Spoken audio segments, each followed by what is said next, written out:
Hi, Dan here, hope you're doing well. I'm going to show you 3 different ways to play the same thing on a bass. Now, it's true that a lot of bass playing takes place around about this part of the bass, and you might be playing long notes and just grooving on there, and that's really great. But to have true freedom of expression, what you want is you want to be able to learn the entire fretboard. And I'm just going to show you something today where we can play just one thing in 3 different ways. Now, this isn't the only way that you can play what I'm about to show you, but it should unlock a little bit of the fretboard and give you some ideas. So I'm just going to take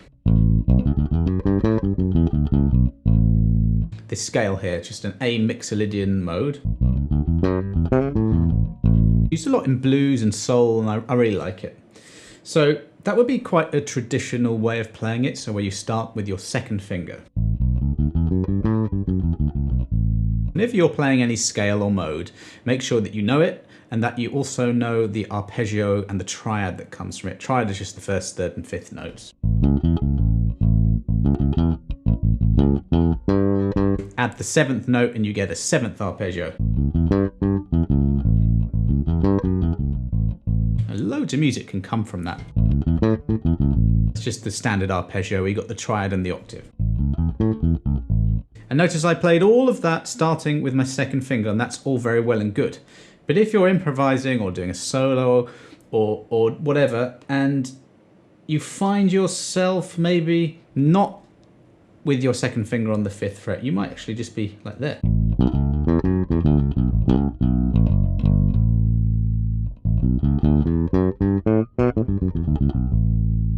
So here's this pattern here. I'm just starting now with my little finger. It's exactly the same note, but notice that this time my 1st finger is lining up with the 2nd fret. So I've got access to all those notes there, just with a different hand position.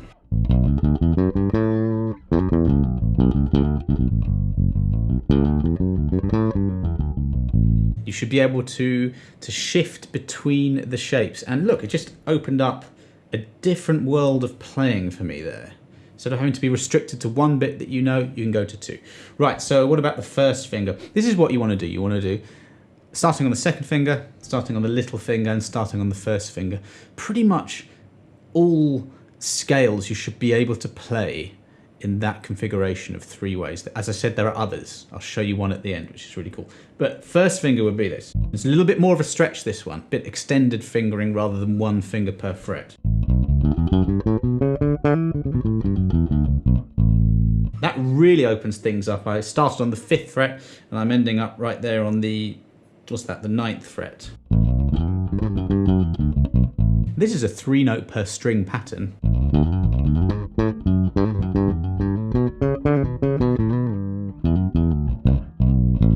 Lends itself well to hammer-ons, legato, that sort of playing. So, just by starting with my 1st finger, I have a different sort of way of playing. Also, if you combine all those 3 shapes, I started on the 2nd fret. That was the lowest note within these 3 different shapes, and the highest was the 9th fret. So look, I've got that much neck to play with, rather than just this little box shape here. And once I get up to here, I can do that little finger shape again. Now this time I'm starting on the 12th fret of the A string instead of the 5th fret of the E string. So knowing the exact same note in different places, you can do your 1st finger shape, or your 2nd finger shape, or your little finger shape on any note. So really starts to unlock the neck in an incredible way. So a couple more things. So on that 1st finger shape, when I'm starting there, that would be the triad. So I'm just going the 1st, 3rd, 5th, and then do the same pattern again. Because the 1st and the 3rd are on the same string, that lends itself really well to sliding.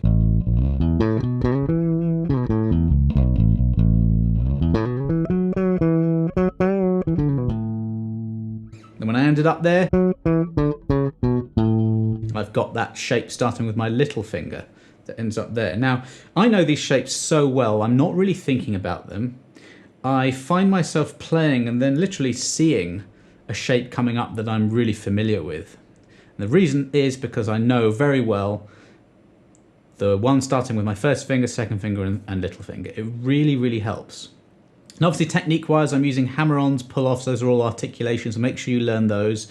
Make sure you learn your triads. There's never one thing that makes you a good and better bass player. It's a combination of things. So this is a little bit of fretboard knowledge, knowing a scale that sounds quite cool for the blues and soul style.